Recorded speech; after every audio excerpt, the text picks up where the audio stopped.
Hi YouTube, this is Carmen and I'm back. This is my first ever mukbang. So this is my food. Get a close look.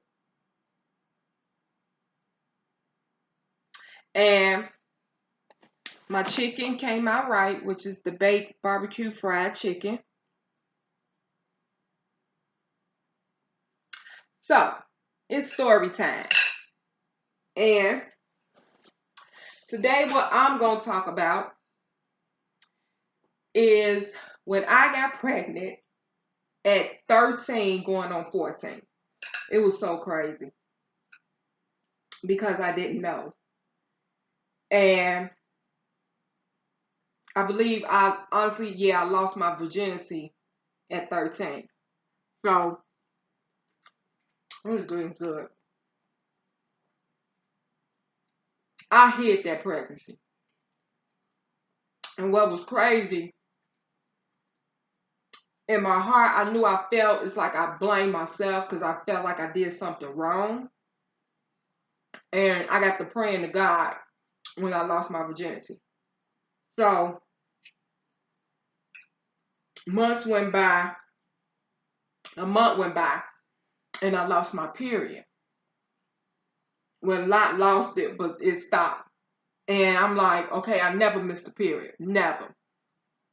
That's when I seen my stomach growing. And I knew off top I was pregnant. At this time, I was living with my father. And I had to stop being in the band. Now, keep in mind, my father doesn't even know. And we were staying with my great aunt in her house with her and her husband. And I had to come out of band. And I had to make grown-up decisions. So, with that being said, like I said, my father didn't have no clue. So he would come in from work. At this time, he was working for Chicago Housing Authority. He was a janitor. And me and my brother would get home from school before he was. And when he would come home, I would leave out his bedroom because I would be in his room watching TV and he'll come in and I'll be like, good night, and I'll go to bed. So how I knew I was pregnant, I used to eat Cheerios every morning for breakfast. And I could not keep it down. I would be right in the bathroom. And I just clean myself up and go to school. So it did bother me because my self-esteem dropped. Because keep in mind, at this time I'm going on 14. So as the months went on, I could say by my 5th month, I knew I was getting bigger. So I had to go and tell my great aunt. Because I remember when I was in my dad's room, and he had just came in from work. And I was leaving out, and he was like, you ain't got to leave. And I'm like, oh, that's okay. I'm sleepy. And I was zooming right past him. And when I was sitting in my father's room that day, something in me was like, just go and tell him. So I seen she was in the kitchen, in the pantry. And I was like, I have something to tell you. And she said, what it is? I'm like, I'm pregnant. Now, this was the shock. And one thing I could say about the elders, they know you pregnant before you. They sense it. And when I told her, she was like, I already knew you was pregnant. I'm looking at her like, how you know? And she was like, because you wasn't active like you was, which I was always active because I was in a band in high school. I was on the flag team. And I had to tell the captain of the flag team that I couldn't march in a band anymore because I was expecting a baby. So it changed. And then that's when that's when my father found out. He was hurt. I know he was hurt. And he said some hurtful things to me because honestly he called me a hoe. And he was drinking. So I went and told my auntie what he said, and I'm like, yeah, that hurt me because I was like, he called me a hoe. So she had a talk with him. You know, and you have to understand because by me being at this time I already turned 14. And by me being young as I was pregnant, this was a life changing for me. This really changed because now I'm being a mom. So I had to end up moving from my great aunt's house, and I moved to my auntie house. And it's at this time it's like I got really treated differently. So as the months went on, I had to been going to the doctor. And before I was getting bigger, because when my father had to call my mom and let him know. And the first thing came out of my mom's mouth that she wanted to get me an abortion. By this time, she had already told my grandmother, which is her mom. And my grandmother was like, no, do not get her no abortion. And I understood why, because by me being as young as I was, pregnant at 14, and me laying on the table, and for me to have an abortion, I would have been scared right then and there. That would have took a toll on me. So it was just something I just had to deal with. So my father moved me to my aunt's house until it was time for me to have the baby. By this time, you love your family, you love your auntie. And by this time, I was going in labor. I went in labor that morning, which was August 3rd. And it was so crazy because my father was trying to get me to Mercy Hospital. And my auntie was in the car with me, and I'm in the front seat, she was in the back. And it was traffic. And he messed around and drove on the shoulder. Police came up, and they ran his license, ran his name and everything. And I'm in labor in the car, and he explained it to them, the police, like, she in labor, I'm trying to get my daughter to the hospital. He had a DUI, which was a warrant, and they ended up arresting him. So by this time, I had to go to the closest hospital, which was Jackson Park Hospital. And the nurses in there, they were so mean. Because I was in labor. And the way she demonstrated how the doctor was going to have to insert his finger in, you know, and then she made a comment like, well, if you can, if it went in, then you could. It's something that she said, because in other words, it was like a backlash in front of me, and I'm like, people can be so cruel, and that's when I felt so bad because I'm 14, pregnant, and you don't know what's going on. Your body going through these changes. Sorry if I'm crying, but when I talk about it, it makes me feel better because now I see how cruel people can be to you. So I'm in a recovery where I didn't have her at Jackson Park, and my auntie came in. So I told my auntie what the nurse said.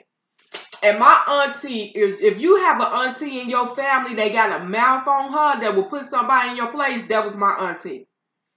And I told her what she said because I'm like, yes, she demonstrated how the doctor was going to put his finger in me and how the penis went in or something, she said. So and I don't know what happened, but that nurse did not come back. So I had a different nurse. So I did not have her at Jackson Park. So I ended up going to Mercy Hospital. And I was in labor then. And I didn't have no medication. My auntie told them not to give me an epidural. But I was in so much pain because she felt it was punishment for me getting pregnant or at a young age. And I couldn't bear with the pain because my heart was racing, so they had to do something. So, and it was crazy because it was another girl in the room in labor next to me, the same age as me, having a baby. So by this time, she was already coming down. Because what they did was they had to put a wire on her head in order to keep track, because I kept moving the monitors off because I was in so much pain. So I got to the emergency room. I want to say the labor room, where I'm about to get ready to have her. So I had this back piece that I was supposed to lay on and be propped up with my legs up. And it kept sliding. And the nurse that was in there with me, she had this attitude. And I knew once again because I was young about me being pregnant.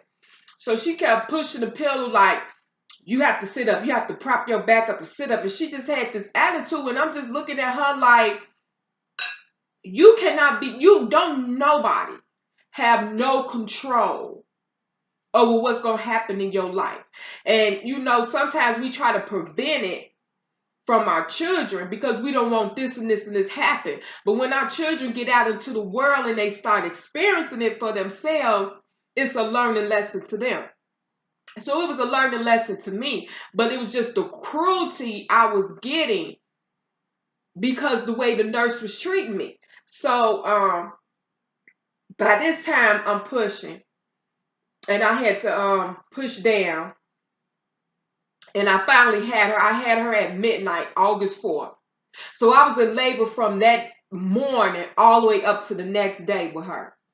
So she finally here, healthy, breathing, fantastic. And when I held her for the first time, because she didn't open up her eyes, and when she did, she just, you know, she looked at me because I was talking to her. And that was the most changing experience of my life because now I knew I had to grow up. Because now I'm someone's mother, you know, I'm her mother. She's looking up to me. And I did the best I could.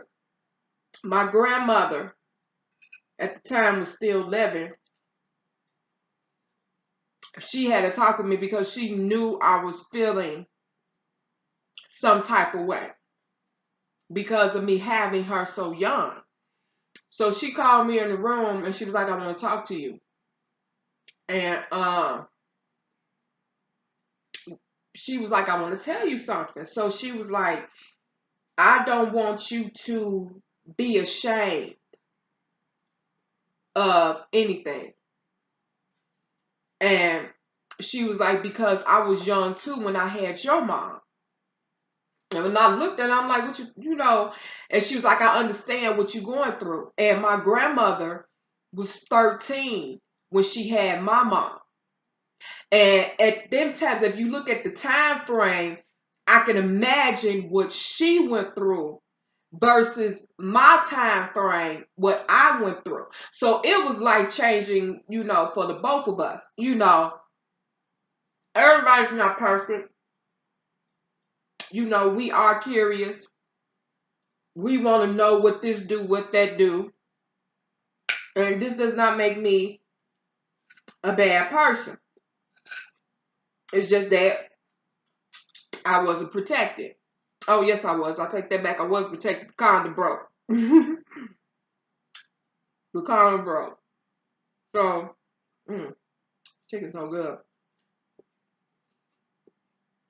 I took care of her. I took care of her the best I can until I found out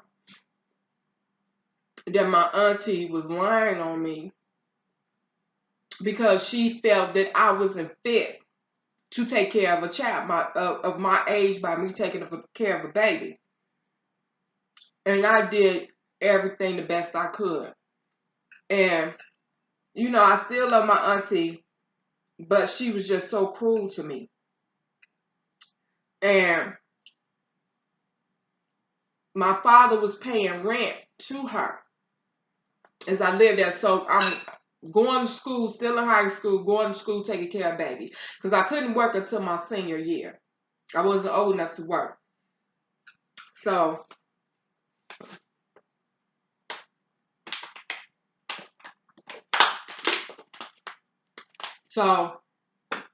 by this time, I was bathing her. And the baby tub was on the floor.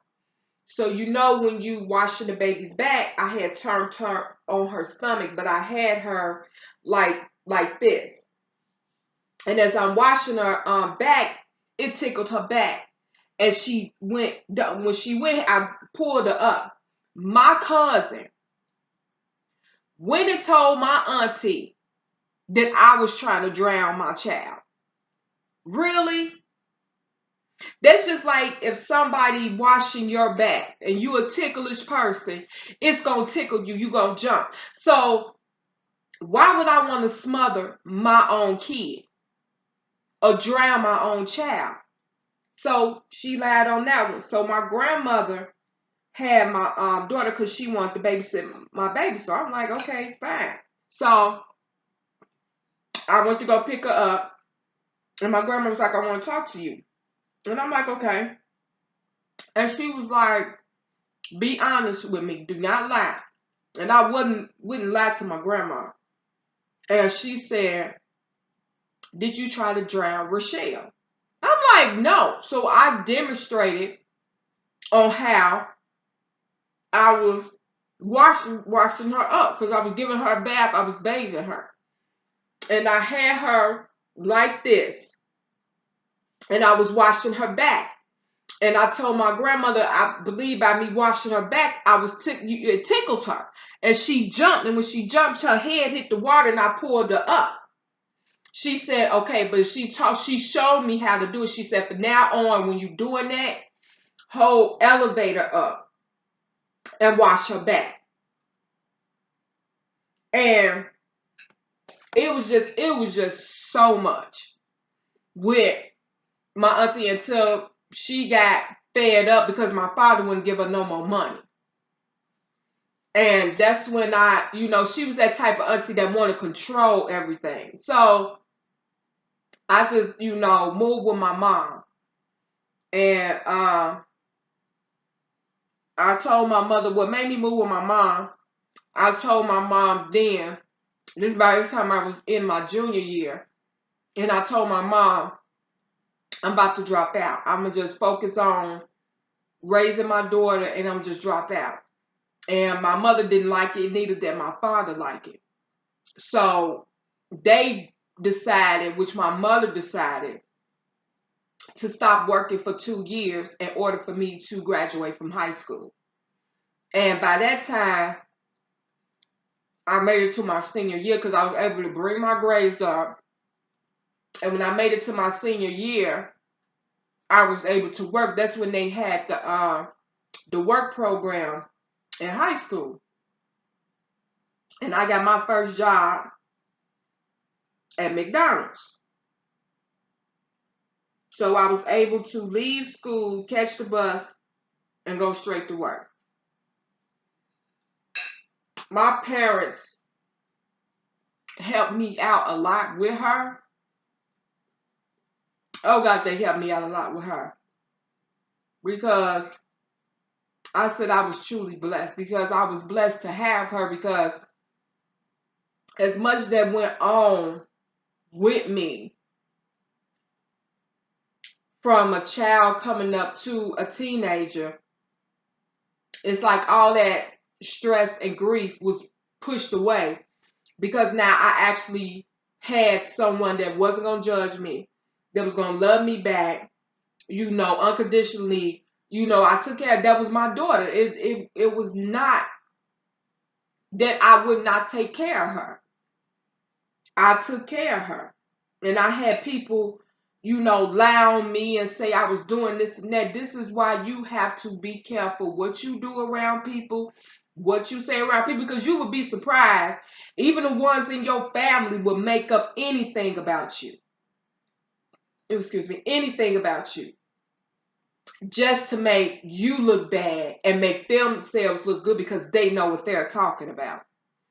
I heard, it was crazy. I struggled. I struggled with her, but then again, I didn't struggle with her. And it was days where I didn't have any money, and my parents was able to contribute, so they was there. They was there, but I knew not to get pregnant no more. So believe me, after the 4 years with her, I didn't get pregnant with her. After her, I mean. When I look back on that, how young I was when I got pregnant, I'm happy I did. And it may sound crazy, because by us not living with my mom anymore, and we went to go live with my dad, ain't no telling how my life would have been. And I believe God put her in my life, and that's what made me grow up as fast as I did and take on responsibility. Because ain't no telling what God knows, I would have been, who Jesus,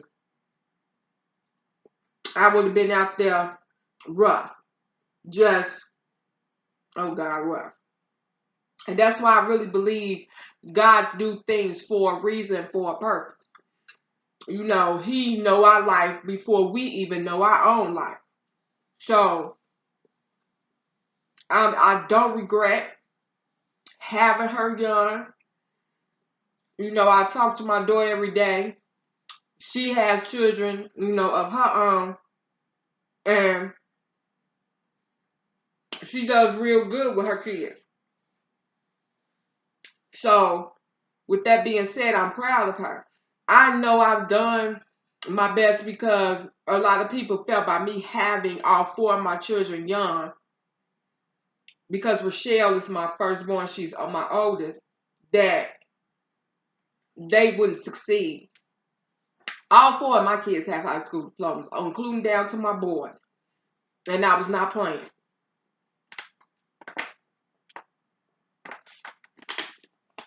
So, we all go through different things in life, and I went through different changes in my life. So, I only got full because I'm not a big eater. But I'm not ashamed that I put this video up. People gonna criticize, people gonna say little nasty things, You don't know what happened to my life personally. And I just wanted to talk about it at the time I got pregnant at 13, going on 14.